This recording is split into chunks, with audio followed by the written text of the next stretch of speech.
علیکم ورحمۃ اللہ وبرکاتہ۔ اللہ پاک سب کو نظر بد سے بچائے۔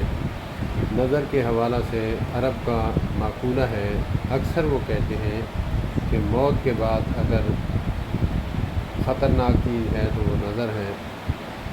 اسی سے میں ایگزامپل دینا چاہوں گا۔ حضرت یعقوب علیہ السلام نے جب اپنے 12-13 بیٹوں کو مصر کی طرف روانہ کیا تو ان کو ایک نصیحت فرمائی کہ آپ جب مصر میں داخل ہوں تو ایک ہی دم ایک ہی دروازے سے اکٹھے داخل نہیں ہونا، آپ نے علیحدہ علیحدہ جو ہے دروازے سے داخل ہونا ہے، کیونکہ نظر جو ہے وہ اللہ معاف فرمائے پتھر کو بھی ریزہ ریزہ کر دیتی ہے۔ اللہ پاک سب کو نظر بد سے بچائے، اور نظر کی دعا بھی ہے۔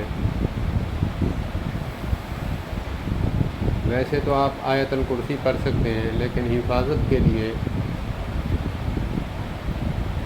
سبحان اللہ العظیم و بحمدہ ولا حول ولا قوۃ الا باللہ یہ بھی ہے، اور دوسری حفاظت کے لیے ہے بسم اللہ الذی لا یضر مع اسمہ شیء فی الارض ولا فی السماء وهو السمیع العلیم۔ اللہم عافنی فی بدنی، اللہم عافنی فی سمعی، اللہم عافنی فی بصری، لا الہ الا انت۔ اللہم صلی علی سیدنا محمد وعلی آل سیدنا محمد وبارک وسلم۔